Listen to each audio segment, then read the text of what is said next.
అంటే ఏం పిక్తావురా? ఏరా ఎర్రి పప్ప, ఎటువంటి కష్టం పడకుండా అసలు ఏ క్వాలిఫికేషన్ లేకుండా మీ నాన్న ఉన్నోడని ఒకే ఒక్క కారణంతో చెమట కూడా పట్టకుండా స్టేట్కి వెళ్ళి ఎండి సీట్లో కూర్చున్నా నీకే అంత పొగరుంటే,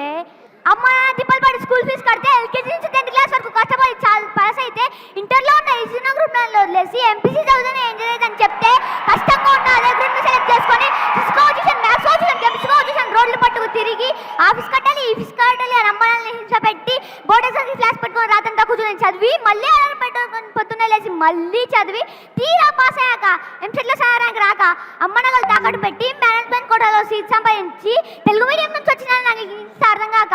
ఫస్ట్ ఇయర్ నుంచి 4th ఇయర్ వరకు ఉన్న అరియర్స్ అన్ని 4th ఇయర్లోనే క్లియర్ చేసి ఈ సొసైటీలోకి వస్తే ఈ జనమంతా నన్ను ఉద్యోగం లేని ఎదవా అని నీచంగా మాట్లాడుతున్నా లెక్క చేయక ఉద్యోగం కోసం ఆఫీసు ఈ ఆఫీస్ అని పిచ్చి కుక్కలను 4 ఏళ్ళుగా తిరుగుతూ ఎందుకు పనికిరాను నన్ను తిండి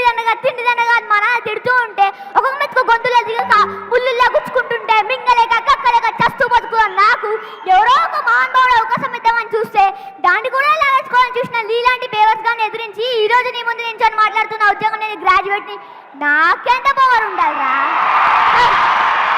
అవును బేబే, ఇంతవరకు నువ్వు రఘుని చూసింది విలన్ లాగే, హీరోలా చూడలే కదా, ఇక మీద చూపిస్తా.